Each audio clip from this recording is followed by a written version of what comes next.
Sakop ang duwa ka mag-abyan sa ginpatigan nga drug bypass operation sa City Drug Enforcement Unit sa Barangay Simon Ledesma Haro, pasado alauna sa ngapon, Hunyo 4, 2024.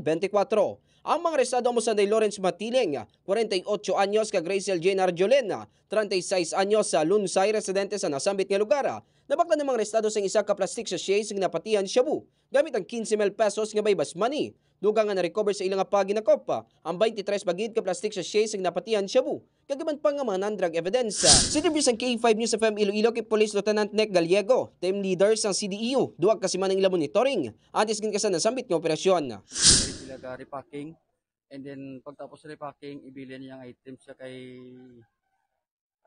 Russell, no? Kag makadto naman sa mga posible nga pag mga soke ya.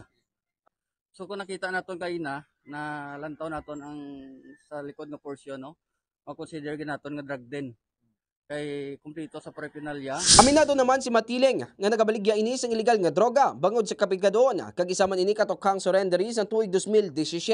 Mga ka-K5 ginabanta sa 30 gramos ang na-recover nga suspected shabu, kag mayari ini sa estimated market value nga 204,000 pesos.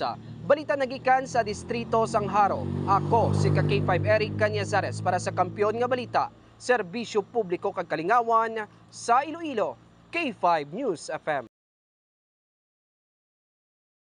This news is brought to you by, do you feel tired all the time? Do you have frequent infections? Do you have always cold? It's a sign of low immune system. Boost your immune system with Clinica D3 Bio, antibacterial, natural antioxidant, immune system booster. Clinica D3 Bio has vitamin D3, lauric acid, and monolurine to fight against all viruses. Try Clinica Vitamin D3 with Coccus nocifera.